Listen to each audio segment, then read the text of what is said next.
her son were already getting ready to leave. So we didn't get to see them a lot, especially since we started at around 9, and then we were there until 11:30. And then when we came back, they were back for lunch, but then we usually had to go out because we had trips at night. So we didn't get to see a lot of the family. But when we were there, she treated us like we were her family. I ended up, yeah, she was so nice. I ended up losing my voice because we went out to a discoteca and the music was loud, so I had to scream so people could hear me. And she gave me rum and honey because she thought that would make my throat better, and it didn't. But I took it just to make her feel better. So, do you want to add? Yeah, I don't think we were there ever in the afternoon where there wasn't somebody coming in for extra help with math. And she was always, like, there would just be this little study session of anywhere from 1 to 7 kids there doing math homework. And as someone like me who's interested in getting into the field of education, I really thought that was a lot of dedication that even after the job, which she had to wake up super early to go to, and she was always doing, and even at night, it would be 9 o'clock at night, and she was still tutoring people who came in. And it just really inspired me to be like, I want to have that kind of dedication for whatever I want to do. And not only did she stay up late to tutor, but if we were out late, she would stay awake until we got back, even if we were out till 12:30. So she'd be up from like 5:30 in the morning until 12:30 at night, waiting for us to get back, because she wanted to make sure that we were okay, which I thought was really nice. Such a mom. It was really nice to like have another like mom figure when you're kind of in a place where Brie is very good at Spanish. I am okay. I speak really good Spanglish.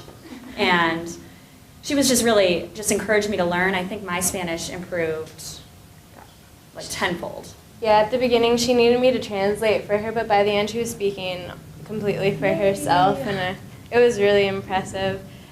Another interesting thing is in Granada, since there are a lot of white rich people moving into the city and they're taking up a lot of the bigger buildings, families have to cram into really small places, so multiple generations live in small houses at once.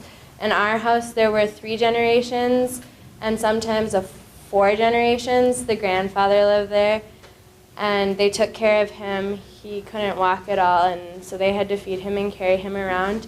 Marta, her son, and her son's girlfriend, and then sometimes his son would come and we'd get to play. He played PlayStation all the time, so I got to watch him play Mario. It was really fun. Apart from that, the big thing is they always had meals ready for us when we got back, and there was a lot of rice and beans. A lot of rice and beans. And I like rice and beans, but not with my breakfast. So that was, it took a little while to get used to. All right, so that's about what we experienced. Alright, so then me and Ashley lived with a woman named Marta Espinosa, and it was kind of nice because we were all like within like us two and Brie and Michelle and Elizabeth and another girl. We lived like within 5 houses of each other, so it was really nice for meeting up. And they just, like they said, they were such, like Marta was such a mother figure. She always make sure you take taxis when you get home. Make sure you have your keys. Like she was always making sure we had sunscreen and making sure we were really safe before we left all the time. And they always had meals ready for us, and they always, when we were there, they tried to spend time with us while we were in the household, and it was really nice. Mm-hmm. Yeah, and we also, our house also had 3 generations in the house. We had Marta, and then her daughter, 2 of her daughters, and then one of their daughters.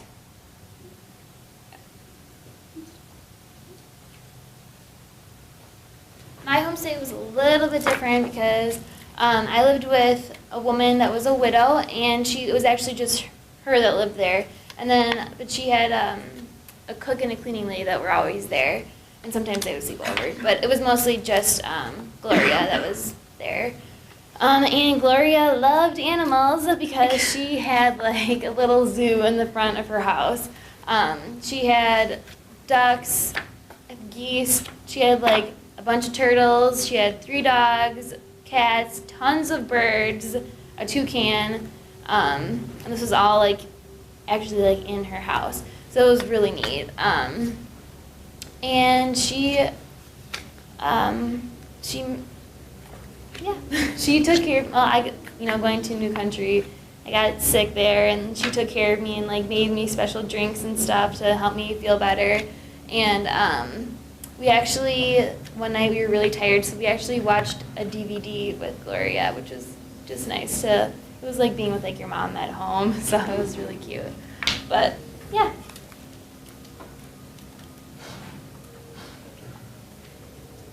So I lived with a woman named Maria Luisa and her husband, and then also her son and his wife lived there too, and then their son and daughter. So it was also multiple generations in the house. And at first I lived with another one of the students, Erin, but as Brie had said, she had left 5 days early, so I was there by myself.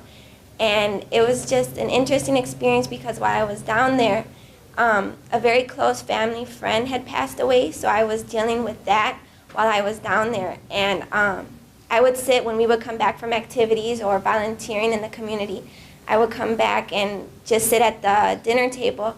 And sometimes Maria Luisa, she worked at a women's empowering program, and she was like one of the founders, so she would be really busy, but I would sit with her daughter-in-law at the dinner table, and she was just one of the most welcoming and sweetest women I had ever met. She was giving me advice about different things. We talked about the Sandinista revolt and how they were, how their government was, and so I had a really close relationship with her, especially because there wasn't another student for the majority of my stay. So, and I also bonded a lot with the kids. There was an 8-year-old little boy named Austin, and then Nadieska, who was 2, his little sister. And we would play, and they would tell me interesting things about their schools. And they loved to play. I brought my phone, but I didn't have reception, but he would play Angry Birds on my phone, and it was just the most amazing thing to him, and he just loved it because they don't have those types of things really down there. And also another relationship, or another woman that I gained a really close relationship with was at the internet cafe, since they don't have like phones or really internet, at least in my house they didn't. I would go there especially to like communicate with my family because there was such like hardship and like all these sad things happening back at home. So I would go there a lot, and there was a woman, Doña Rafaela, and I would come out of the booth crying, and just I felt so alone and dealing with such a difficult time, you know. And she would just comfort me. She knew 5 different languages, and English wasn't one of her strong ones, and Spanish wasn't one of my strong languages either. I'm okay, but not fluent, and it was just an interesting, because we couldn't communicate perfectly, but just her being there to support me, it was one of the most life-changing experiences I had ever dealt with. So that was my personal experience with my homestay. All right. So yeah, I stayed in a house with the other 2 guys that were on the trip. They're not here today, but yeah, we stayed. And the woman that took care of us was named Javiera, and she was living with her parents and her brother. And there was also a servant there most of the time. And then they had 2 people basically doing farm work in the backyard. They had a ton of birds to take care of, geese and chickens, and I think almost 10 parrots, so sleeping at night was difficult, but it was really neat. Yeah, I think our relationship with our homestay was a little bit different. Javier kind of just treated the homestays as her job, which was fine. So she wasn't like a motherly figure to us or anything. But yeah, they were nice people. We got to learn a lot about them, and they had a few businesses throughout Granada. When one was a party store that was actually part of their house, so it's named Fiestas y Más, and at different points of the day, kids would come up to the door and ring the doorbell and get some piñata or something, fireworks. So that was really fun. It was a good experience. Another thing to note about most of the houses, they're open to the air because it's so hot outside and they don't have air conditioning. They can't afford it. So everything is open. There's an open patio in the middle of their house, so birds will fly into their house, and there are lizards all over. So that was really fun. And then the second thing is they have running water, but running water is super, super expensive. So, and also they were doing construction work on our road, so we didn't have running water most of the time. So if we had to go to the bathroom, we had to fill up the toilet tank with the bucket water, or we had to take a shower with the bucket water, and it was cold, which felt nice since it was 95 plus degrees outside. So that, I know pretty much everybody on our street had to deal with that aspect of the homestay.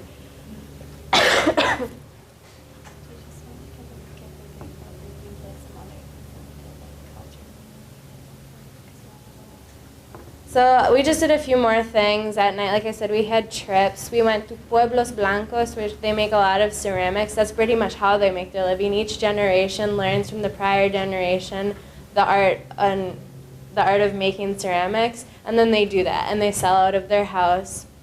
So we went there and we bought some pottery, and we actually got to learn how to make it. And there was a guy doing things in the pottery wheel, and we got to make pottery. We weren't very good at it, but he helped us, and that was an interesting moment of our trip. We also went to Volcan Mombacho, which was really close to town, and we did zip line through the jungle, which was really, really fun, and the guys were really nice. We had a really big group, too. So the guys were very interesting, if I had to choose a word. We went to a concert, and we actually have a picture and a video so you guys can hear a song. He was a famous singer during the Sandinista revolutionary movement, and he talks about the pride of Nicaragua and how everybody should work together, and if they all work together, they'll succeed. And it was very touching. Since I speak Spanish and I understood what he was saying, I would come really close to tears at some points during the concert, because it was just such beautiful music. And also, it was in a school called Botellitas, which was like a school. A school it was just for a whole bunch of things. They had acrobats, performance arts, and they were really good. It was really cool. And this is a video of him singing. Why isn't it working? It is. Should it be in the headphones section, I think? Here it is. Yeah. There you go.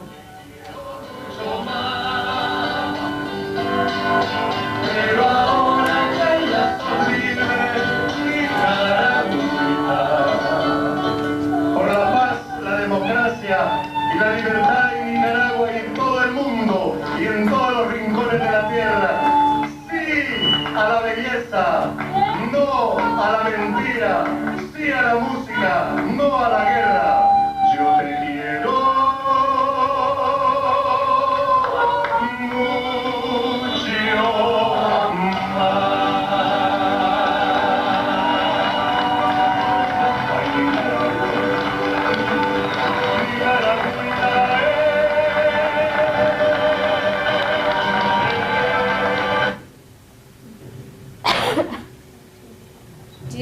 Does anybody have any questions?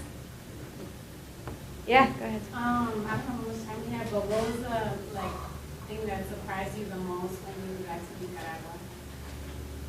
Nicaragua? We went to Solidaridad, which did start as a shanty town, so that before they were all living in shacks, but the government, if they raised enough money to get supplies, the government would build homes for them, and they would have 5 people living in a tiny space, like a quarter the size of this room, and they were so proud of it, and they would apologize to us. They'd say things like, I know this isn't much, I know it's really small, and we don't have any things like a TV or a computer, but I'm really proud of what we have. There was a man, it was the woman's son, He had throat cancer, and he couldn't eat, but they couldn't afford treatment to put a tube into his stomach. So he literally was just laying in a hammock on the porch in the front yard, and they were just waiting for him to die. And I thought that was extremely depressing because you wouldn't see that here. So that was shocking for me. Anybody else?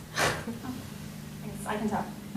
Kind of going off of that, the pride was really interesting to see. I know you mentioned the woman, but a lot of people would say like, oh, I know, we don't have this, but I'm very proud of what we have. And also just the strength of the family unit was really, really interesting to me. When we were doing arts and crafts, we made these Mother's Day boxes, and the kids got so into it. They were so into decorating it, and they were telling us all the things they would put in them and give to their mothers. And we asked them, like, you know, like, what do you do with your mom and stuff like that, and they would always get this giant smile on their face. And I know we feel that way here about the United States too, but it was just really, like, really sweet to see. I think it was probably a little bit more passionate than what we would display here. Anyone else? I was wondering if you guys were, like, knew in advance what area you were going to be focused on when you went there. Okay, so they sort of matched you up based on what you study or your interest area. We did. We gave them our level of Spanish and like our major, and all the people that were like pre-med type of things got to work in the clinic, and then based on like Spanish, then like the English people, so since Brie was the most fluent in Spanish, she got to help with the English. And then for our home stays, they tried to put people that were more confident with Spanish with people that were less confident with Spanish, so you had at least one person in your household that could communicate really well with the family. And then I was wondering, as far as the medical situation goes, we have talked about it a few times. So one of you mentioned that like the rural clinic, that they would still get medication even if they couldn't pay for it, but is that just for like really basic medicine? I mean, if it was something more serious like this other man, the government doesn't have like socialized medicine? Yeah, they basically just had like the basic type medicine, like just like the basic antibiotics and stuff. And then I think they would get like a bit from the government. But then, sorry, what was the other part of your question? Well, just because Brie just mentioned this about this man who was just sort of waiting to die because he couldn't get access, they couldn't afford cancer treatment. So I just wondered if it was like you could get treatment for free if it was just basic medicine, but you need more serious coverage, then you need to have the money to pay for it. Mm-hmm. Okay. Yeah.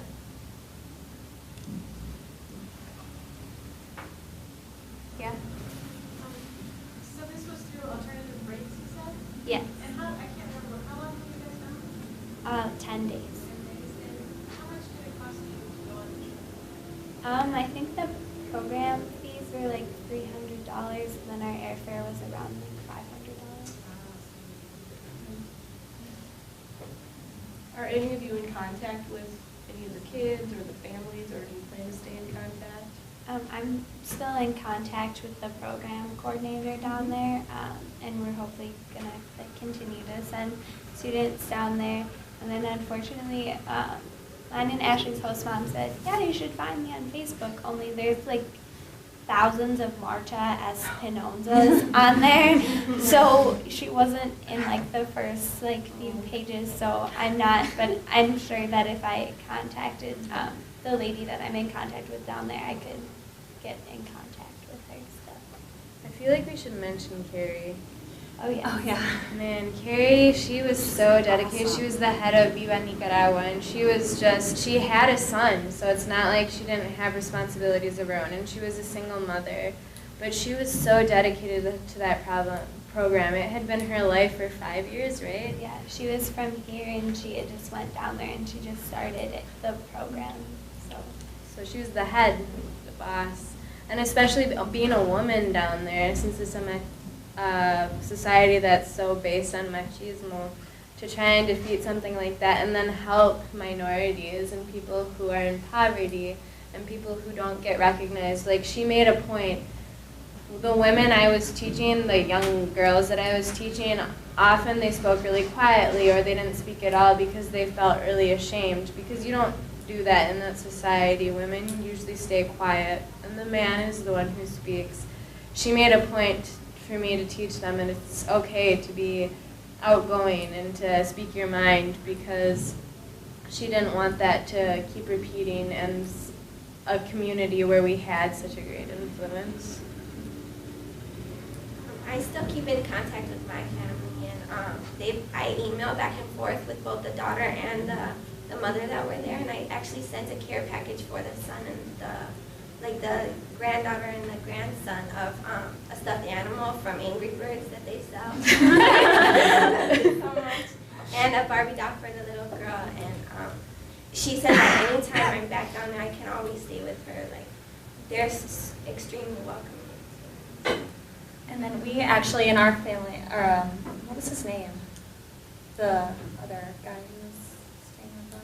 Oh, I don't remember. He was a his former name. intern who helped like 3 families start a piñata business, and he kept in contact with them so much that they actually asked him to speak at the daughter's quinceañera.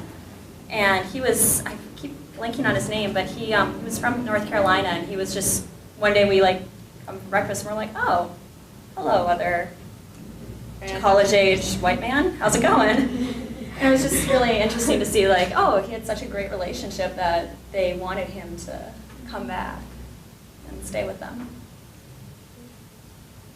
I just wanted to say one more thing. I'm with the Mortgage Center for Public Service. The office is in the Red Gym, and they have opportunities for students to apply for Wisconsin Idea Undergraduate Fellowship grants, so that if you, as a single student or a group of students, want to get together to apply for funding, you can get up to $7,000 to do a trip anywhere in the world. You need to have a faculty advisor and come up with your own project, and then have some outcomes in line. And but it's a great opportunity, and I encourage you or anybody else who's interested in international service tourism or even local. Are you doing that? Yeah, I'm part of the committee now, and actually because the trip was so successful, we're hopefully going to apply for a grant this year to keep up a program in Nicaragua. So we're looking into it. Excellent. Well, I know there's some informational sessions about writing your proposal in November, and then the proposals are due, I think, early February. That's really good to know. Yeah. And then the other thing is next Thursday, September 22nd, the Mortgage Center is having their 15th anniversary celebration at the Wagner building from noon until 5. And during the afternoon, there's going to be an opportunity for students that are working on this new initiative called the Wisconsin Without Borders. It's interdisciplinary service learning with a global context.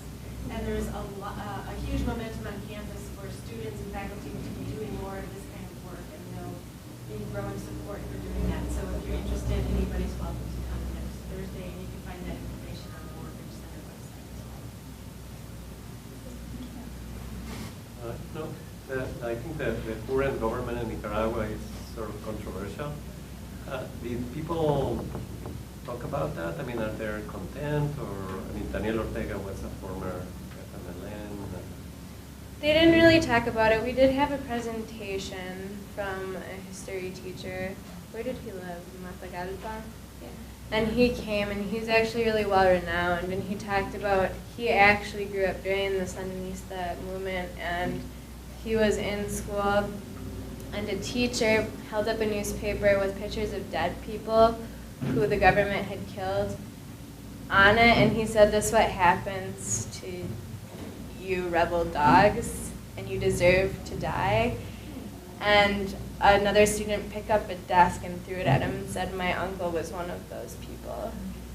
So he was very open about how he felt before, but they didn't really, the families I think avoided it because I don't think they thought we knew about it, so it was an avoided topic.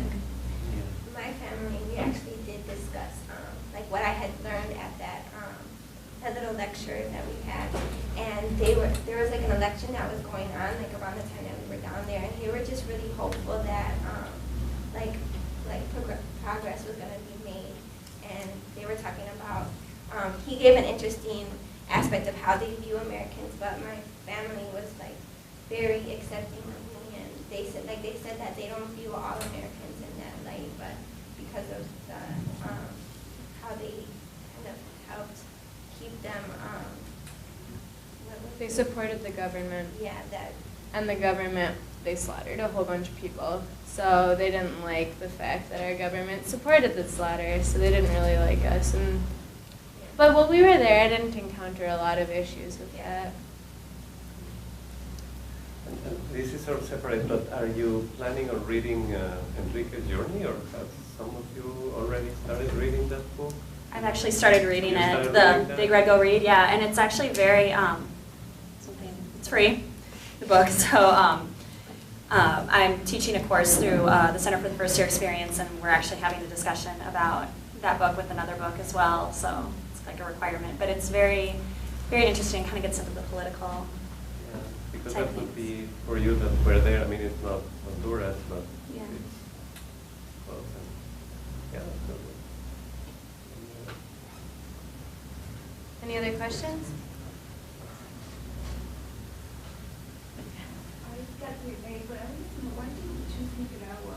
Such an Well, in our group, we were planning on trying to get an international trip going, and so we had committee members that were interested in helping planning, do some research online and find organizations to work with, and someone found this organization to work with, and like we wanted it to be low cost, and when I got in contact with Carrie, she was just so amazing and like planned everything out, and so we were really confident that like it wouldn't fall through if we wanted.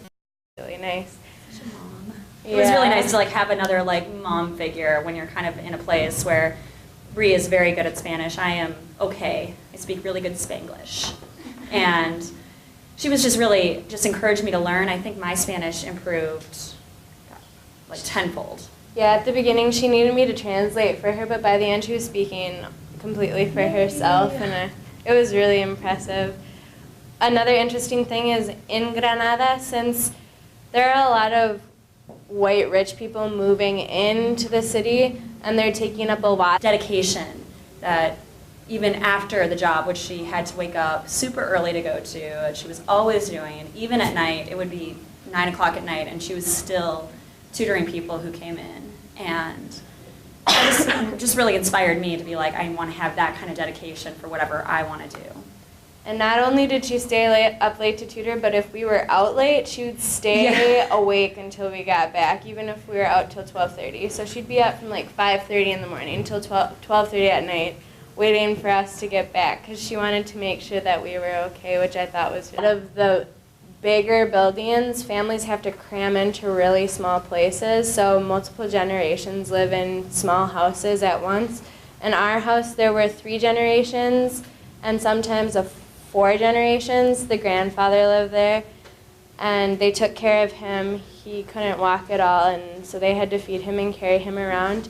Marta, her son, and her son's girlfriend, and then sometimes his son would come and we'd get to play. He played PlayStation all the time, so I got to watch him play. I just scream so people could hear me, and she gave me rum and honey because she thought that would make my throat better, and it didn't. But I took it just to make her feel better. So, do you want to add? Yeah, I don't think we were there ever in the afternoon where there wasn't somebody coming in for extra help with math. And she was always, like, there would just be this little study session of anywhere from 1 to 7 kids there doing math homework. And as someone like me who's interested in getting into the field of education, I really thought that was a lot of... Her son were already getting ready to leave. So we didn't get to see them a lot, especially since we started at around 9, and then we were there until 11:30. And then when we came back, they were back for lunch, but then we usually had to go out because we had trips at night. So we didn't get to see a lot of the family. But when we were there, she treated us like we were her family. I ended up, yeah, she was so nice. I ended up losing my voice because we went out to a discoteca and the music was loud. So